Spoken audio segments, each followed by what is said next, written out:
Welcome back, as we seemingly step back into the constraints of all those months ago that we thought we'd finally left behind. I admit that I resent this retreat caused by those who believe they're invincible and are indifferent to the rest of us. I'm also irritated at the politicians who prefer to punish the law-abiding rather than charge and fine those who break the rules. And yes, it does feel like punishment when one is back in lockdown. We need to find a better way to accommodate the needs of the varied groups. Clearly, the very young, they just don't really get sick. And most working age folk do well even when they do get sick. The elderly and the vulnerable, particularly those in residences, need protection, and we have to find a way to do that without depriving people of their jobs and livelihoods and their dreams. Mental health problems are accelerating. Alcohol and drug abuse increasing, suicides, child and spousal abuse, murders, and so many more social ills that are ballooning as people cannot work and jobs and businesses are lost, and indebtedness grows exponentially. The long-term impact on youth and children who cannot socialize is an unknown. And the consequences for those who feel imprisoned and abandoned cannot be underestimated. As we see gyms and restaurants closed, how long will it be before the churches once more darken behind locked doors? Not happy thoughts at all. But there are some bright lights. Last Saturday, I was in Edmonton for the investiture of 6 new Templars and the elevation of the commandery to the status of priory, the Priory of Holy Trinity Anglican Church. What I saw as the masked postulants took their oaths and were dubbed was a pride in the commitments they were undertaking, and it got me to thinking about the commitments we make throughout our lives, some more enthusiastically than others. Commitments don't always come with the oaths and ceremonies, but they do come with an intention to do things differently, to change our relationships with individuals or institutions, or within ourselves. How many commitments have you made in your lifetime? There was the commitment to God that you affirmed at your confirmation, or in the way you choose to live your life and make your decisions. The commitment to your partner in marriage. The commitment to your children, to care for them in every way, but in such a way that they will grow to be independent adults in which you delight and treasure, and then the cycle begins again with grandchildren and great-grandchildren. There is your vocation. Whether it comes with an oath is determined by others, but your commitment to do the very best you can, to provide 40 hours of work or more for 40 hours pay, is on you. And then comes your commitment of your free hours to those things you believe in. Whether it's in joining an organization such as the Templars so that you may serve others, or joining a team where you will do your very best to bring home the winning cup, or the choir at your church where you'll meet your obligations to turn out for practice and Sunday mornings and the weddings and funerals that so benefit from your talents. And there are so many more, small and large, the one-time commitments to drive someone to shop or supervise the class outing or to send a check to your friend participating in a walkathon. Commitments take so many forms, but one of the things that they do have in common is their ability to make a real change in your life. The first formal commitment that most Christians make is in their confirmation when they're 13 or 14.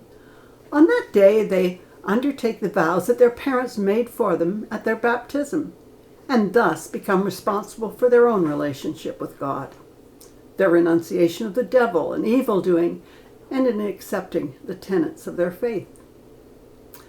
That is a commitment that is lifelong, and even when one grows and learns and questions and explores, the intent to live as their Creator expects remains. We move then from the promises to the Almighty to those made to the person with whom one will share their life. Clearly, The undertakings of your wedding day change your legal status, the public recognition of a lifetime promise, and, for some, your very name. Just because those commitments were made publicly does not guarantee a happy lifetime, but if the promise is made, living together according to God's ordinances, loving, comforting, honoring, keeping in sickness and health, and forsaking all others until death parts you, well, if they are honored, you have a better than average chance for success. And at least this commitment lays out the terms, just as joining an order or lodge does. And taking such an oath generally ends with a warning that violation of one's oath will result in the exclusion from the fellowship of the order, removal of one's name from the roster, and forfeiture of all rights and privileges. Now, those are the relatively easy commitments. You know what you're promising.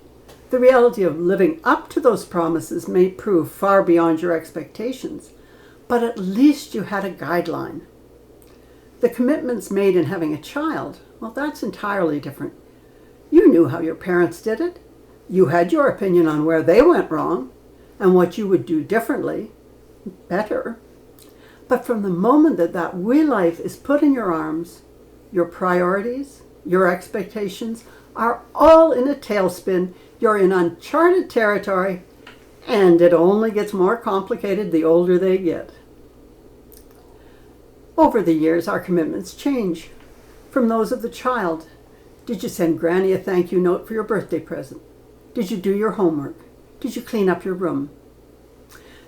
To the commitments of that same child to those same, now aging parents, taking them to the doctors, taking on the responsibilities of power of attorney, or holding their hand in their last moments.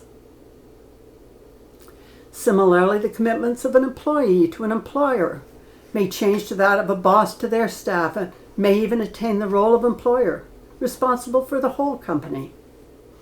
But the commitment to do the best one can do doesn't change, just the responsibilities, and to whom one owes the commitment. Other commitments change over time. The commitment to work out and work hard for the football team at university ends with graduation. But the interest in the sport, or the value of physical well-being and competition, may lead one to a local league, or to coaching a school team, or to budgeting for season's tickets for your favorite home team. The commitment to being a brownie or a Girl Guide or a scout may grow into enlisting in the armed forces, or being a camp counselor, or a community leader. Running for student council president may lead to a seat in the House of Commons, or becoming the union steward on the shop floor. Choices we make in life that seem insignificant at the time may grow into the most important decisions and commitments of our life. The choice to go to the coffee house for some Java to wake you up to study for another hour or so. And there, you meet your future wife. Choosing the charities we support can lead to greater commitments of time and passion.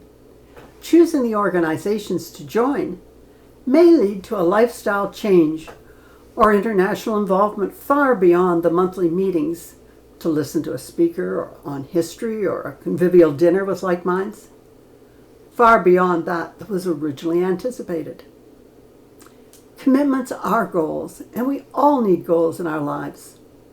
So much satisfaction is to be found in goals attained. It isn't so much the choosing of which commitments. Many of them just come about and grow, while others take thought and study and an oath. But it is so important to make and to keep commitments. It's important to have values in one's life that are important to us. So important that we take on a real determination to give of our time, our resources, and our lives. Because that is what makes life worthwhile.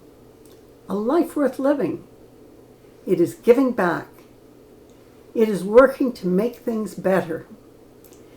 It is acknowledging that we owe a debt to our neighbors and those who came before us, and those who will follow after us. Choose your cause. Choose your faith. Choose the way you will make things better, and then commit to it. And God bless you in your deliberations and your search and your commitments. So may it be. Amen. Remember, it is Sunday. Do find a service to attend or one to watch. It's an hour well spent, and certainly sends the week ahead off to a great start. See you next week.